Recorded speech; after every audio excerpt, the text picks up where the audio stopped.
Man City, c'est la meilleure équipe du monde avec la balle. C'est vrai qu'on devait avoir eu la balle un peu plus. Ils sont pas eu beaucoup des occasions. Salut les amoureux du ballon rond, ravi de vous retrouver pour un nouveau JT Foot Mercato.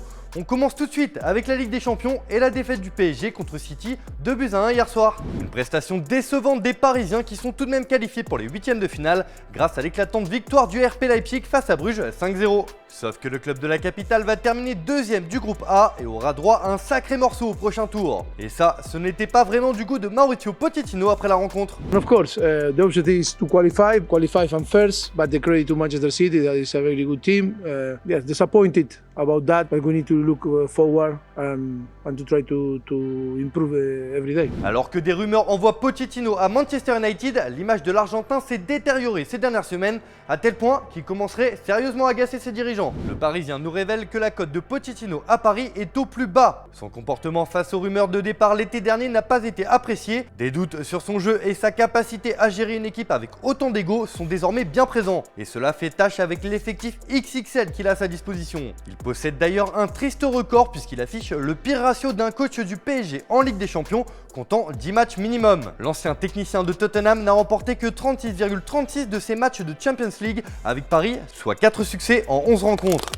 L'aventure de Pochettino à Paris ne devrait donc pas s'éterniser. L'Argentin pourrait filer à l'anglaise dans les prochaines semaines ou dans 6 mois à l'issue de la saison. Mais en tout cas, le PSG s'active pour son remplaçant. Comme on vous l'a expliqué ces derniers jours, Zinedine Zidane est la priorité des dirigeants parisiens pour prendre en main ce vestiaire de stars. Et selon le Parisien, les négociations entre les différentes parties sont entamées depuis plusieurs semaines. Une rencontre dans un palace parisien entre l'ancien numéro 10 légendaire de l'équipe de France, Leonardo, et Jean-Claude Blanc, le directeur général du club, a eu lieu ces dernières semaines. L'objectif est de ramener ZZ cet été dans la capitale, mais le calendrier pourrait être bousculé par le dossier Pochettino. C'est d'ailleurs la question du jour les amis, le PSG doit-il engager Zidane dès maintenant? Vous nous dites tout dans les commentaires et on en sélectionne quelques-uns demain. Hier avec notre partenaire Unibet, Guillaume vous faisait remporter le maillot de votre choix. Pour cela, rien de plus simple, il fallait trouver le score exact de Manchester City PSG. Vous avez été nombreux à jouer et à participer, mais le nom du gagnant s'affiche juste ici. Bravo à toi, on t'envoie ton maillot très rapidement. Revenons-en à nos moutons, vous l'avez compris, Zidane au PSG c'est possible, mais pas à n'importe quelle condition, car oui, Zidane, lui, il a des exigences. Selon nos informations, Zidane veut faire le ménage au PSG, et cela viserait directement le directeur sportif, Leonardo. Pour celui qui a remporté 3 Ligues des Champions sur le banc du Real, il lui paraît difficilement envisageable de travailler avec le Brésilien. S'il vient au PSG, le champion du monde 98 souhaiterait avoir les mains libres sur tout le sportif, pour éviter de se retrouver dans la même situation peu confortable de Thomas Tuchel ou encore de Mauricio Pochettino. Bref, si les dirigeants parisiens veulent Zidane, ils vont devoir se plier en 4 pour le satisfaire. On reste sur la Ligue des Champions avec un attaquant qui n'en finit plus de briller sur la scène européenne, c'est Sébastien Haller.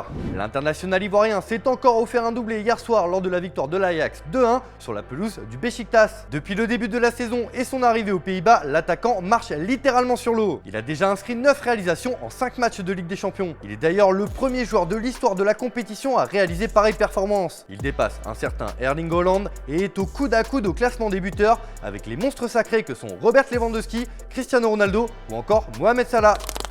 37 printemps et toujours aussi impressionnant, Thiago Silva n'en finit plus de mettre tout le monde d'accord à Chelsea. Et selon nos informations, le Brésilien devrait se voir proposer une prolongation de la part des Blues dans les prochaines semaines. Satisfait de ses performances, les dirigeants londoniens ont entamé des discussions avec son entourage pour une prolongation de contrat d'1 an. Le défenseur veut rester dans la capitale anglaise, les différentes parties doivent désormais se mettre d'accord sur le plan financier.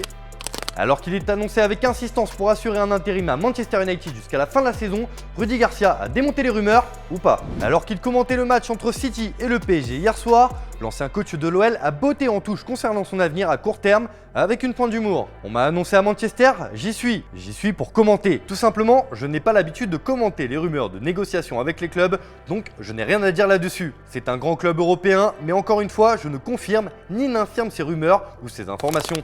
On termine avec l'image du jour qui nous vient de Tottenham où Dele Alli régale avec un petit pont monstrueux sur l'un de ses coéquipiers. C'est du football plaisir, c'est pour vous les amoureux du ballon rond.